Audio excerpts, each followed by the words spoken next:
This is Big Man Tyrone, and you're about to watch the MtG Cabal cast with your hosts, Woad, Thirsty, and Reptar. Sub to us on all your podcast networks at MtG Cabal Cast and YouTube. All right, guys, welcome to the newest episode of the Cabal Cast. As we touched on last week, this is part 2 of business styles.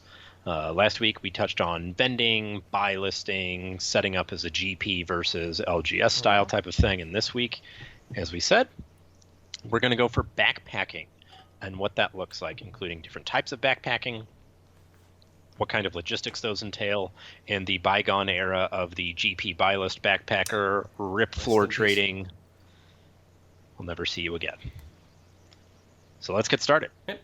So we kind of look at this as an era of backpacking, or eras of backpacking, because things did change over time as technology changed over time. And you look at the way GPs, pt2s, GPTs used to be these larger events that took place outside of the LGS.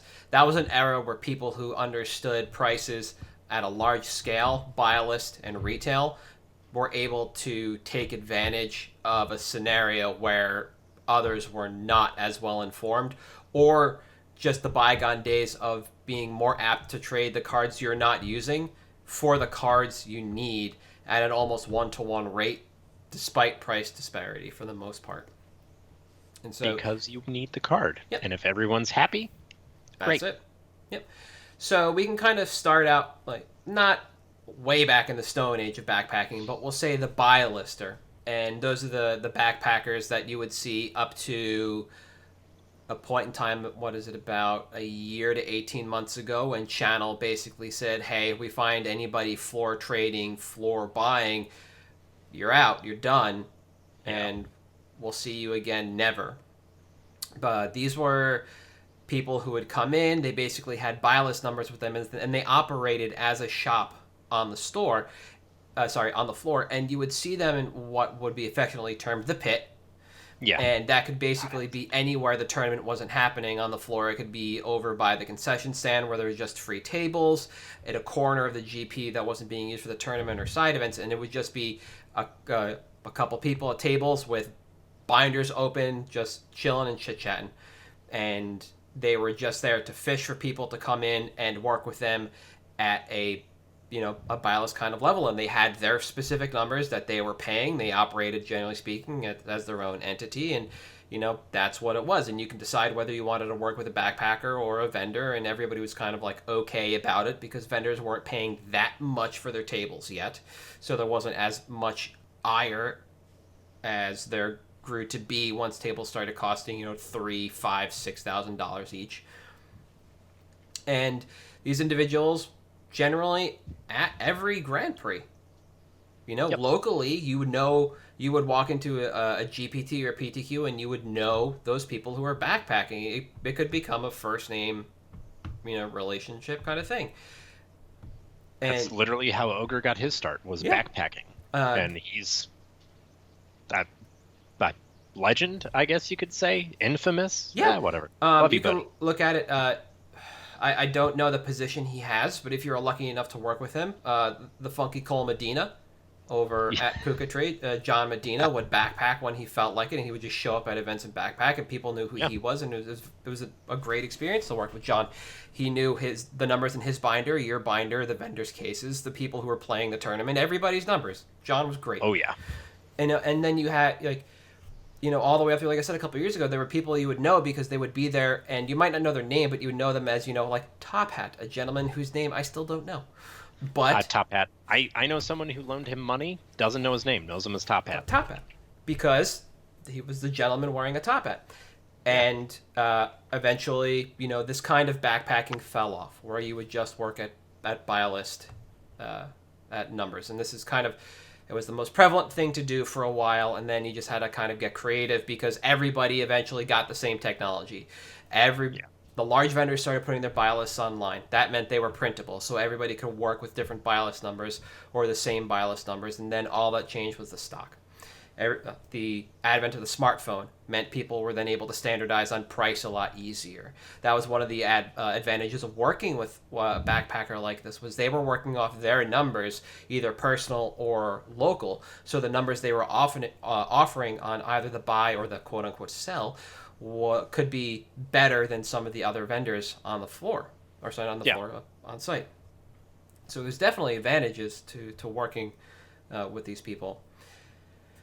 As that changed and we moved through eras and through time, the idea of kind of the consignment backpacker came up a little bit, where this is people representing others from another local area or stores that were just able to travel and basically do business as a proxy for others. They would have a list of what they needed to pick up, sell, trade, etc., and do the business. And that still happens, but this is kind of like the bridge scenario, where you no longer have somebody working off of their own buy list to represent themselves or their own particular store, and you now have this individual who's able to travel to these events because this is their destination, they have family there, what have you, and so the community rallied around them and shoved them a bunch of cards or money to pick stuff up at the GP because they don't have access to it locally. And we've talked about shifting stock before, and that's essentially what this is. And that was actually one of the interesting things about this era, was that you had a lot of people that were the floor traders, the binder grinders from the previous era, that suddenly became basically like 1099s for other people. Some people just got a reputation and weren't necessarily welcome on GP floors anymore, so they had people work for them instead. And that was when you started to see the consignment. And it was basically same people. Top Hat was one of them. I was one of them. There's plenty of buyers now at booths that started as backpackers, and plenty of owners of booths that started as backpackers. And you would see them say, this gets in my book at this amount.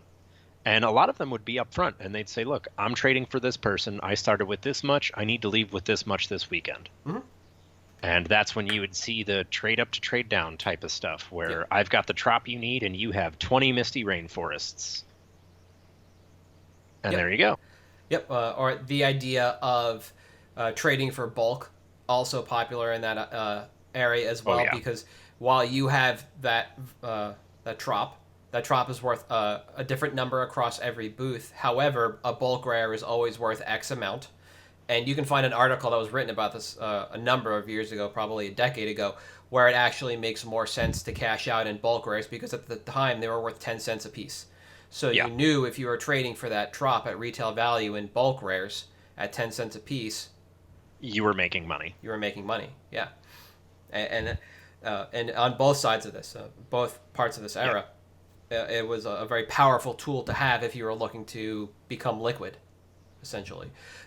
Or you just wanted to, launder's the wrong word here, but essentially just move stock or launder some things across. Also part of this consignment thing is, and this happens a little less frequently, is that one pack mule player who's just given the list of cards 3 people need for their modern decks, and now they're the ones in charge of buying it from vendors or trading for it on the floor. But those people they're not purely backpackers. They're usually there playing, but they are doing the job for several people, and you will eventually find them sitting down with a number of other traders. They have their binder, other people's binders, what have you. Right. So this idea of the consignment backpacker is kind of the bridge to effectively just representing yourself. Yeah. And coming in and just getting the job done for yourself. This is, for the most part, where I've operated. I've operated off a buy list before, but it was my own buy list. I wanted to operate within percentages, so I had a printed out buy list I was essentially using, and my numbers were pretty square up, and that was easy. And then doing this for myself, basically using the trade up, trade down style method, where I just wanted to essentially become a little more liquid after the day than I was going in, has become a fruitful model for me doing this. Over the last couple of years, it's been a little harder because that pit that I mentioned before has shrunk. Yep. It's a lot harder to find people who are just sitting there with their binders. A lot of this action has become not dangerous, but unsavory on the floor. So it'll be handled outside the event, outside of the purview of TOs, etc. And it's not to say that anything shady is going on, but it's just a lot easier to operate in a space where the tournament isn't. Because tournaments are so big and there's so much going on now, trying to find this pit and set up this pit and just create an area where you and these other people can sit for hours on end is a lot more difficult than it used to be. Especially with the command zone now, and that takes up like entire swaths of the room. Yes, they basically have kind of attritioned just traders who are there to do nothing but self-serve.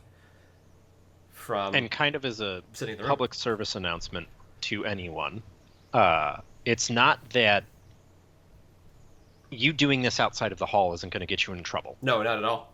The judges know what's happening. The TO staff knows what's happening. That's fine. Mm-hmm. None of them care. The only reason it matters is because they can't see it. It's one of those, as long as I don't see it and don't hear about it, it's okay. Mm-hmm. So if you're sitting down and trading with someone and someone is like, hey, do you want to grab lunch?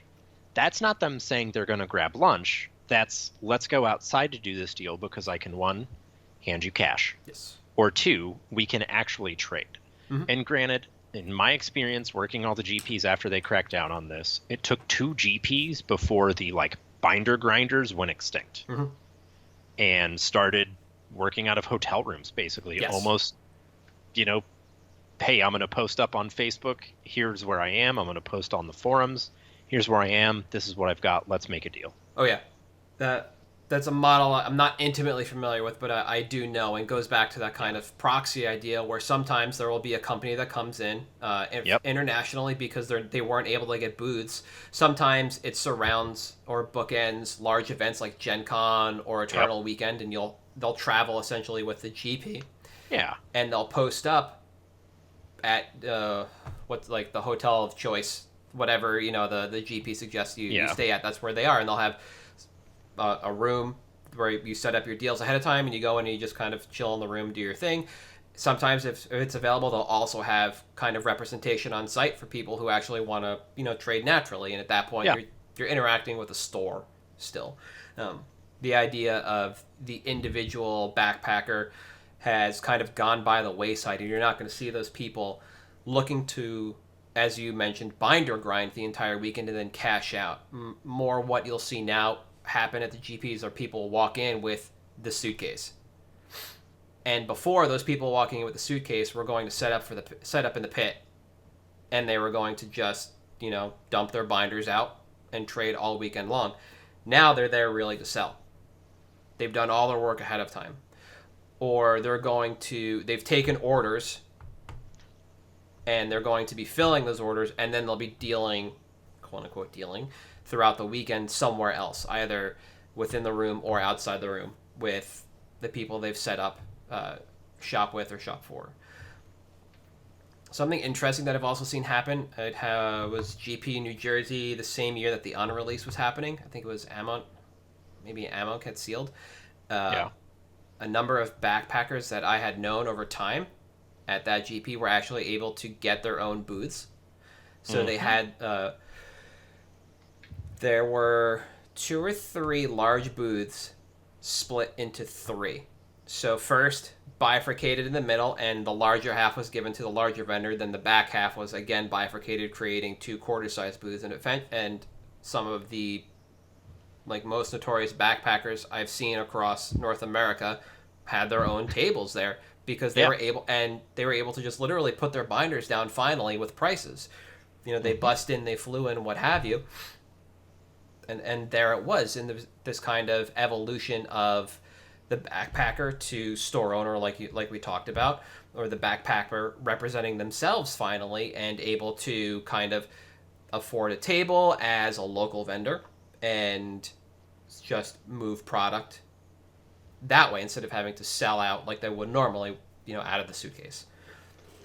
And that's kind of where we're at now with the backpackers, is you have people that are either, pseudo representing themselves, when they're out there on the floor, or you have people that, like me, for example, when I go to work for another company, I have my local buy list because I'm kind of, helping out the local guys, which is something that most backpackers have understood.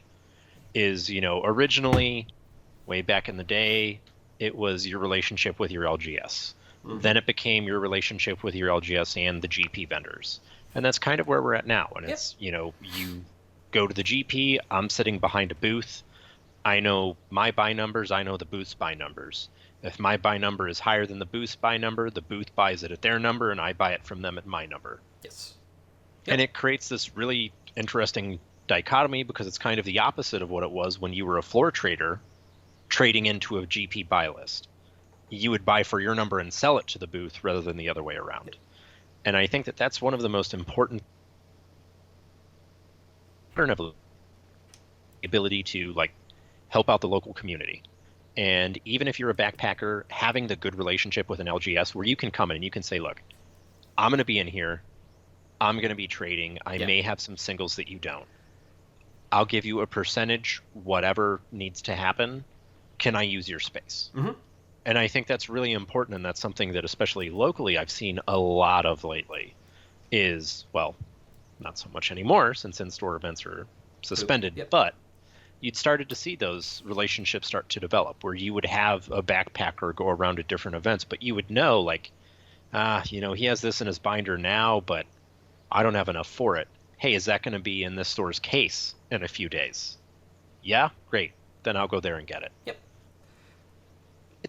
It's a really good spot to be in, and despite what I may think about the solubility of Magic and the long-term health of the game, that I think is one of the most healthy things happening financially is that backpacker relationship. I agree as well, because when you look at it from the LGS level, and I do want to talk about backpacking at the LGS in particular in a moment, not a lot of stores are able to send out representation to events in order to move their own stock. Stock that just sits there is stock that's not churning. It's stock that's not earning. And so if you're able to do that by taking it to a GP and either trading it out to an actual vendor there or selling it and just bringing back cash, that's going to do more for you than these cards that are just sitting in one place. Stores at that point would have to send an employee out on their weekend, possibly pay them, etc., or work with somebody they know that is going to that event, somebody that they trust, and just say, hey, dump this for us. And sure, you can mail whatever you need to as a store to Card Kingdom or Star City or Troll, etc., but there's a very good chance that you're going to get more for, let's say, high-end modern singles on the floor of a modern GP, sorry, modern Magic Fest, than you would to a buy list that same weekend. So if you send it all with a player, give them a little bit of juice for what they're doing, you're going to see you're going to see a better ROI on that overall. Your player base is going to be happy because that means you can either buy more cards or you're going to be bringing in more stock because that player is going to be able to work with your best interests in mind and bring back what the store has asked. And it allows just churn through that ecosystem, which is awesome. Yeah. I think it's really big and really important because not everybody, a lot of people forget that not every store has the same reach for product. It's for singles. And then continuing to talk about the LGS level, backpacking at an LGS, I'm in an area right now where there's, I think, last count, 4 stores that could possibly hold paper Magic events on a Friday night, and only one of them is its own dedicated vendor. The only one is selling singles. The other ones do not want it. One of the other ones brings in an external vendor to handle their singles. If I wanted a backpack at the other 2 stores, I can and have.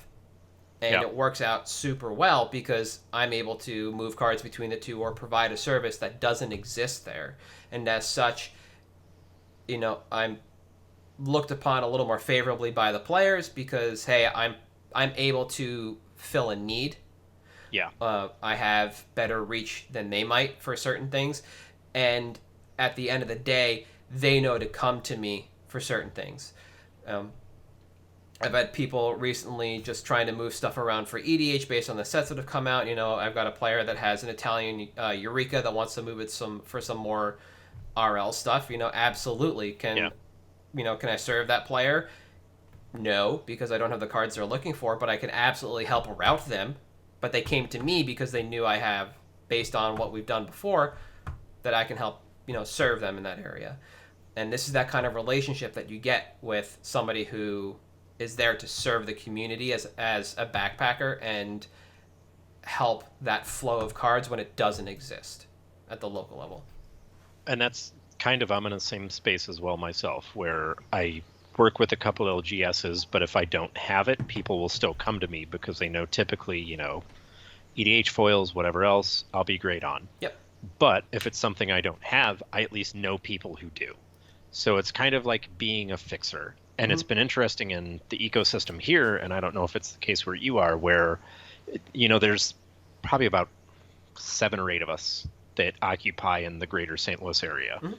And we've each kind of carved out a different niche for like what we specialize in terms of singles. And it's been really interesting to see because as we've done this, it's just naturally evolved that we do different things from each other.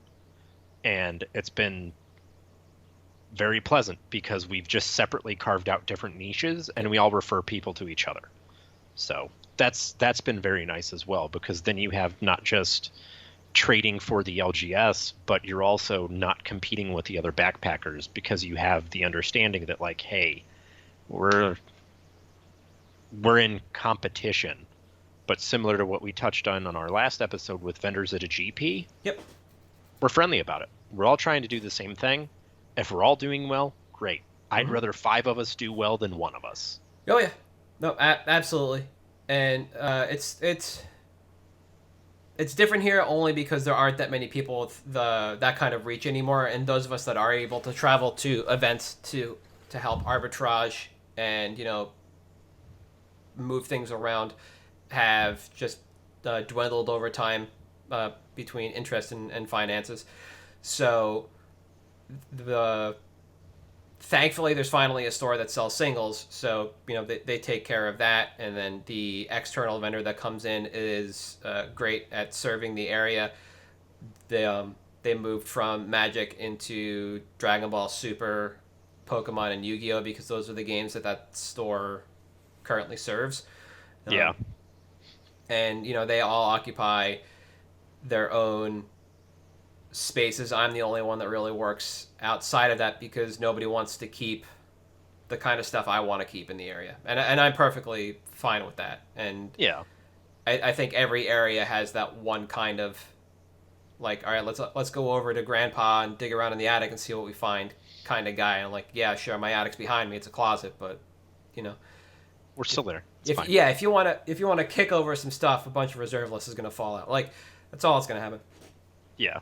And the idea of becoming that backpacker was something that kind of stuck with me when I came back to Vermont, because I'd done it before, and I knew I was coming back to an area that was financially depressed and still is financially depressed. And I'm able to help the community as somebody who has the means to move things around, even if all I do is break even because I'm working on those weekends at those events. I'm still able to go to those events and move things around, either for people on their own because they want to cash out, which I've done a number of times. I've brought, 2-3 fat packs worth of Buylists to events before for people. Oh, yeah. And moved them on my own dime and just, cashed everybody out. I picked up cards for people, and it just allows people to keep playing this game while creating, friendships and inroads. And if it was hurting the community, it would have been obvious because the stores around here were serving singles at the time, but it's not like I was in direct competition with the stores. They weren't buy listing, or if they were, the players were not happy with the numbers they were getting. And so they just started searching for other opportunity, and they just didn't feel safe mailing their stuff in. So that was it. I flew it. Yeah. And I think it's interesting too because, the more you do that, there's people that I have cashed out 3 times, 4 times now, because We never stay away for long. Nope. It's nature of the beast. Oh, no, not at all. Unfortunately. The people that borrow cards, I know the moment Star City schedules a legacy event, who is going to contact me and for what. Yep. Every time. I know it. Because that relationship has been forged as the backpacker, the player, and eventually just, the lender. Because they sold to me and I essentially have their collections now. And that's, I think, one of my favorite parts about the backpacking aspect is having the ability to be that reliable source. Oh yeah. For people to be able to say, I got you. Don't worry. It's cool. Oh, and just having people come to you and knowing you can take care of it and you're helping the local community. Yep. Because I think one of the most important things about both vendor styles, when you're at a GP, you're still what you're doing is for the health of the competitive community, for the large scale event community. Yeah. And when you're a backpacker, oftentimes what you're doing is, not just for you. Obviously, we're all trying to make money. Mm-hmm. We're not trying to break a lot of money, or you wouldn't be involved in owning an LGS. You'd just, I don't know, invest in high end because that's where the money is. But you're making a little bit of money, and you're ultimately helping out the local community. Mm-hmm. And that is this really great symbiotic relationship where everyone is kind of working in tandem with one another. Yes. And they're communicating their needs to you, you're communicating their needs to them, and it's nice to see the overlap between those two styles every now and then, because I think there is, at least my impression behind a lot of booths nowadays, is a lot of disdain for the backpackers because of how much those booths have started to cost. Yes. Yeah. And especially as Channel has racked up to $15,000 booths, which is insane. Oh yeah, the super booths. And also, the bigger your booth, the more money you're going to make, and that's what kind of sucks, because they can only hold so much booth space, and if a bunch of people get super booths, guess what? That kicks the smaller guys out. Yep. So. No, every point you just made kind of buttons up the conversation I wanted to have around this, which is the importance of both aspects of this, and what it is like to be a backpacker now versus then, and some of the stigma that still exists around the backpacker as that original kind of shady dealer that used to work off their own buy list. Yep. A lot of people were worried that they were just going to get sharked all day long whenever somebody else pulled out a binder, and that's not necessarily the case anymore. Nope. Thankfully. And that's, advent of this guy has helped a lot. Yes. Because it used to literally be, I remember going to pre-releases and right before printing out the Star City or Card Kingdom price list. Yep. So I knew it that weekend, and I would spend hours before the event memorizing that price list. Yeah. So I knew when I saw that Tarmogoyf that was $1 for some reason because people are bad at card evaluation. Read LSV's set review on Oko. Anyways, I knew that was $1, and I would pay a quarter to 50 cents on that, depending on the trade. Mm-hmm. It's just the reality. Yep. Should have gotten a lot more of those.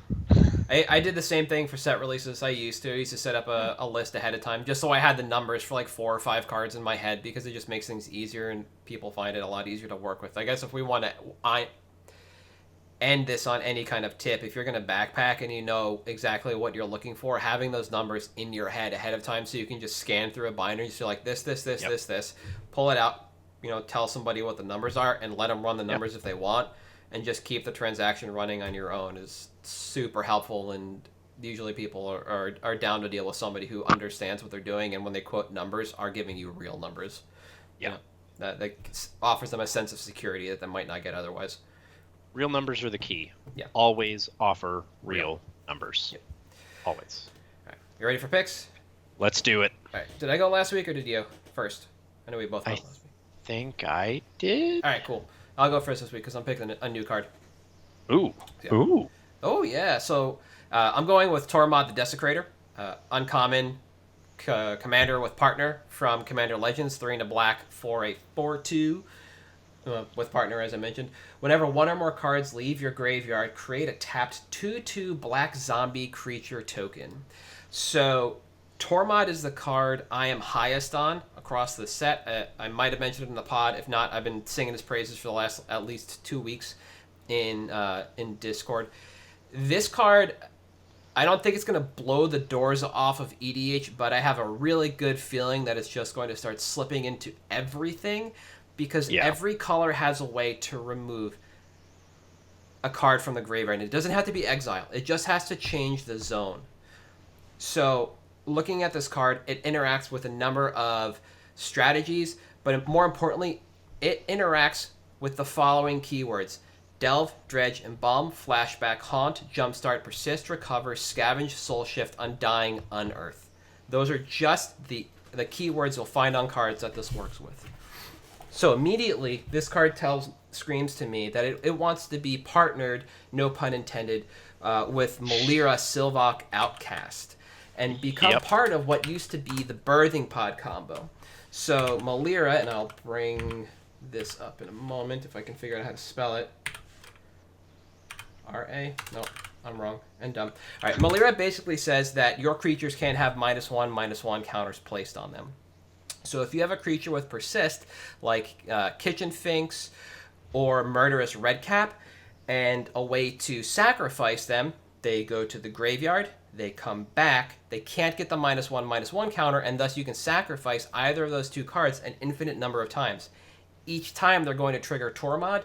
Tormod is going to make a 2/2 black zombie. Well, if you have a sacrifice outlet, that means you can trigger Blood Artist, Zulaport Cutthroat, Cartel Aristocrat, any number of these drain effects an infinite number of times. And it becomes another cog, not even in the wheel, in the machine that is this combo. I think overall, this card is going to live in the Sultai Shard, or Wedge. And it might be something like Muldrotha that actually attracts Tormod into the style of play, because Muldrotha just allows you to play a permanent of each type from your graveyard every turn, so that's just innate value. In Grixis, you have Kess, which just lets you play a card from the graveyard every turn. That's just innate value. In both of those, you get Psychotog. Psychotog allows you to eat 2 cards from your graveyard to pump it. That triggers Tormod.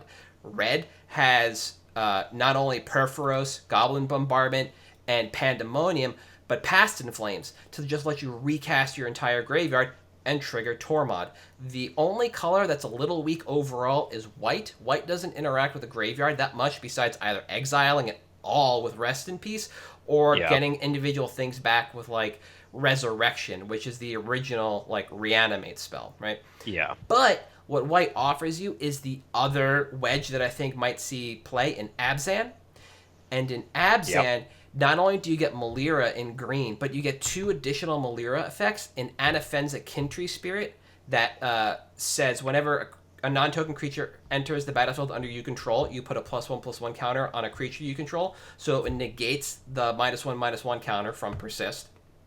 And you also get Solemnity, which says you can't get counters and creatures you control can't get counters. That allows you to combo off with both Unearth and Persist. You also get access to Juniper Order Ranger, the old all-star from Ravnica Standard that worked with Crypt Champion to cancel out the -1/-1 counters. I don't know if you remember that deck.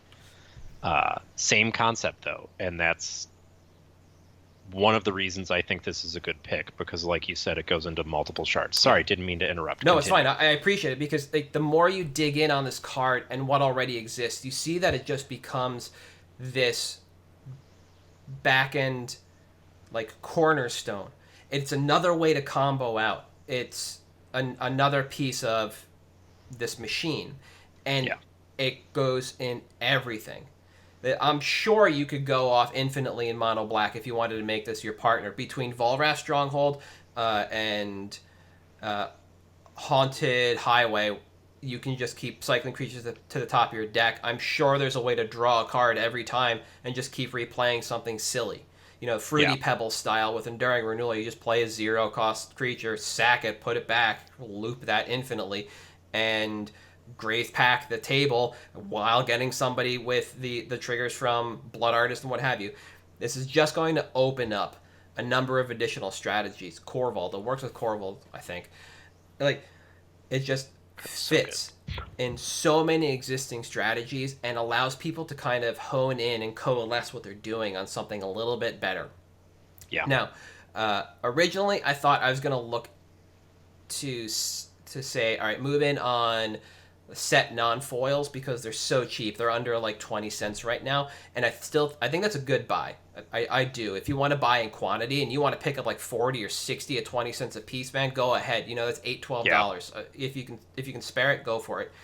They're going to take much longer to recover. Right now, this is the flashpoint for etched. Between this week and maybe 2 weeks from now, so we're recording this on the weekend of November 21st, right? We have from now until basically the first weekend in December where I think etched foils are going to be at their lowest, and they're going to be the first to recover. And if you want to buy in now on etched, I think that's actually the play. Yep. Is to get in there because they're ridiculously cheap. They're like, is it under $3 a piece right now for the etched? Bring up TCG Player. I think so. I was actually just looking at this earlier today, trying to find stuff in Commander Legends that was $2.27 right now is the low, and if you filter for 4 or more, there's a store with 62 for $2.74.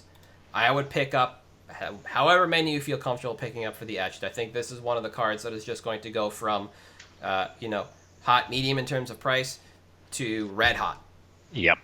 And I don't think this card gets worse over time. I think this card just gets better. Just like every other piece of this combo, the Aristocrats combo, if you want to call it that. It just gets better over time. They just keep adding more to it and more things to do with it. And the fact that this goes with every color pairing possible means this is going to be, or could be, as important as both Blood Artist and Zulaport Cutthroat to this combo. And I think that, you touch on something that I think we've talked about a lot there in the podcast, and that's that cards like this only get better the longer the game is around because they just continually print ways for it to be abused. Yes. And ways for it to be synergized. Similarly to when I picked Coco, and when we pick cards like Snapcaster Mage, they're just going to get more and more efficient with these kinds of things. Yep. And as they do, cards like Tormod just increase in playability and power level. Exactly. And that's, as close a thing as you can get to as reserve list without being on the reserve list. Yep. Is the type of thing that, this is a value engine. Mm-hmm. Value cards are good at every level of play. Competitive, casual, kitchen table, 75% EDH, whatever you want to call it. Cards like this are good. Yes, and I think that's why it's a good pick. Yep, thank you. I think the timelines they're not pretty clear cut, but I think 6 months if you get in below 25 cents for the set non-foil is when you're going to actually start seeing movement because, this insane quantity that's just been released has to disappear. I think 3 months is about the time where we begin seeing the etched actually really start to take off. Essentially, we just need to hit the new year and just kind of be done with this glut of Commander product that we just got. Over the last couple months, we got everything. We need, again, everything to just cool off, for people to really settle in, rebuild, redefine what they want to do, and then the Commander market will just kind of go back to normal. And once that happens, that's where we'll see the true action on this card. And I think it's worth, anytime we talk about a card that's not on the reserve list, something like this, I don't really think has a lot of reprint risk in the immediate future. It took TNN, which pretty quickly became valuable, a couple of years. Mm-hmm. So, timeline-wise, the absolute longest you'd be looking at is still years, which is fine if you buy in a large volume. Or if you're like me, you just have a 5K filled with, I don't know, I think I'm at like 700 copies of Sarkhan's Unsealing. I don't want to talk about it. No, because it has the partner keyword, I really don't see it coming back except in the yearly reprint. So I think that's actually the kind of key to this over a lot of other things is really the partner keyword. The Tormod's a story character. We have a handful of other cards that reference Tormod by name, a few that reference Tormod by flavor text. This is Tormod. I'm sure people are going to clamor to make the Tormod deck. based on the fluff. And I think it's the partner keyword that really lends power to this in the long run, because they don't just go throwing partners into the yearly. Nope. It's something they're never doing again. For whatever until reason. they do partner with a specific card. Yep. And then they're never doing it again until they need to sell sets.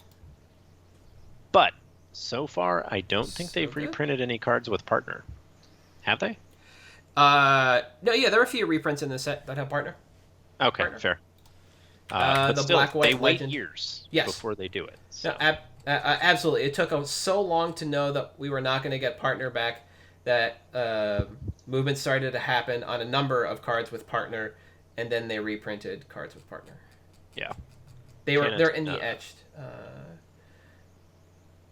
I'll find this one. I'll tell you this one, and then we can move on. But it's the Black White Legend. Timna. Yep.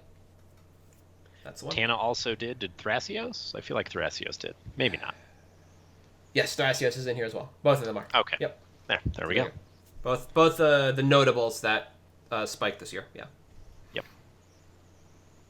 All right, my choice, and this is something that we do periodically. For those of you that have stuck with us over time, you know that the Cabal deals a lot on Cardsphere. Great platform. Check them out. I like it a lot. Anyways, so the thing that we've noticed with this card is that the velocity on this is insane, and the price is not moving. And typically, when that happens, you're going to see a price correction, because cards don't move really quickly and then dry up without the price going up. And that card is Karn, Great Creator.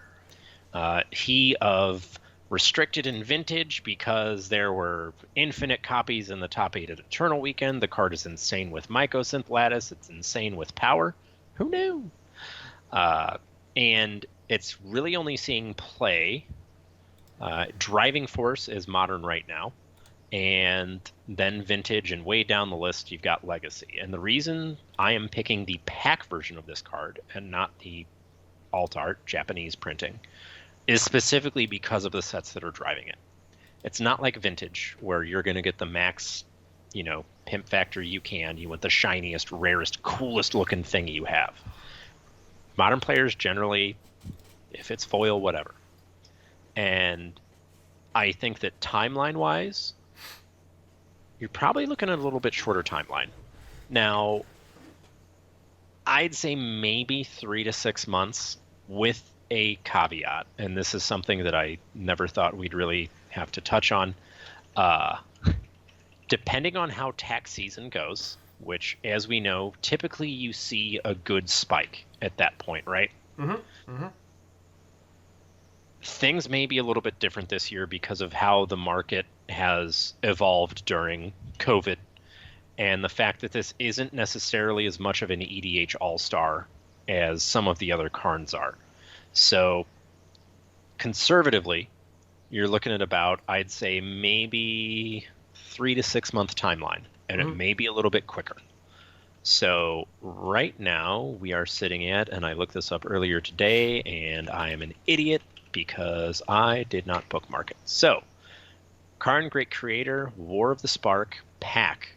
Low is currently sitting at $4.44 plus 78 cents shipping. Very quickly, it looks like within one page, we get up to $6 on this card. And if we have less than 20 results, and that's shipping included, of course, before we get to $6, it's going to go up pretty quickly from there. The nice thing is that also these first couple pages are all one-ofs, with page 2 us finally hitting a 4-of copy at $5.90. Yep. So this is educational moment. When you see the number of listings with everything, we've got 313. When you look for 4 or more, 50. And within the first page, we get to $7 per copy. So in terms of quantity, there's really not that much standing between this card and close to a $10 price point. And I think that once you start to see the first page start to dwindle, that's when the band snaps, and all of a sudden we get back up there. I also think this is a fine long-term hold because this card is probably too powerful to be reprinted outside of like a Battle Bond style set. Some type of supplemental. because hopefully, I'm going to regret saying this, hopefully Wizards learned the lesson of Planeswalkers with passive abilities. Oh wait, they didn't, because they printed more. I got more. Anyways, I don't think this one is getting reprinted anytime soon because it's banned, restricted in multiple formats. It is destructive and toxic. Yeah, basically. It's real bad. Yeah. But I think that, honestly, getting in on retail in this is probably fine, because I'd expect Buylists numbers to hit retail within 3 to 6 months based on what we're seeing supply-wise and everything. Yeah. And if you can get in at $3 to $4 in trade, windmill slam. If you can get in at $6 a trade, I'd windmill slam that's fine that. too. Because at that point, 6 in trade is basically $4 cash, and that's Buylists. Yep. So you're fine with that. But I think it's a good, solid card. And if you're on the Cardsphere platform and you're listening, try to hoover up as many as you can, because there's no way that with this you're going to see a price correction not happen. Mm-hmm. No, My 2 absolutely. cents. Yeah, this card's on the rise. It's weird when you look at stocks how it just takes a stepwise trend down from $9 to where it is now, about $7. We're headed, or we should head back up to its historic all-time high since release at about $9-10. The more we see Pioneer play, because that is the most recent driver for this card. It's obviously being pushed by Modern when you look at just the sheer quantity of results that come in with this card. The problem is that Modern doesn't really get any love at the what do we want to call it? No, like the professional level, right? Yeah, at high level competition, it's not Modern anymore. Yeah, so. WotC's still focusing on Pioneer, and that's fine. So you just have to look at your most recent drivers and what they are. Long-term Modern players are going to buy this card because they need it for their long-term Modern goals. Short-term Pioneer is going to pump this card back up to what it used to be. Everything else will float it into forever. Yep. And I agree. It's a great long-term pick. This is not unlike Teferi 3, where the passive ability just gets better the longer the game exists. Yeah. It's very similar to creature-based combos, where the longer the game goes, the more efficient certain things get, and the better certain things become, because they don't look back to see, okay, if we start making super efficient artifacts again that aren't overpowering for Standard and Pioneer, what happens elsewhere? Don't really care that much. Karn does. Yep. Teferi cares about, the game being played at instant speed, and the more the game moves, if it does, towards an instant speed game, Teferi 3 just gets better over time because that passive's, just aged well. Has the ability to really age well. And it's important to look for that kind of stuff. Like, even if you just want to sit on them as a long-term spec, you can go back and you can take a look and you'll see that things like this that just work oddly well as the game moves on have a tendency to just continue and trend upward in price. Primeval Titan, Null Rod, Mindslaver. Yeah. These are weird things that just got better over time because the game just progressed. And it happens, And it's something you got to keep your eye on, and it always begs the question of how often do I need to review something weird? Yeah. If something catches my eye as being a little too good, but it's not seeing play, well, figure out why. If that's something you want to trend on, Sunbird's Invocation is mine. I believe that card has the ability to be worth way more than what it is, as long as they don't keep fucking reprinting it on me. Yeah, I feel like that about Sarkhan's Unsealing, which is... Here we I'm are. going to eat my hat on that one real bad. both of those cards just get better over time because the game just keeps getting played and things keep getting more efficient up the curve and games go longer or ramp gets better so you get to these positions faster, and that's just the game progressing naturally. It just makes these cards that look like they can do incredibly powerful things on a longer timeline much better because they now can interact on a much shorter timeline. Tooth and Nail, another great example. It was okay when it was in standard, it was a T4 kind of thing. It did nothing.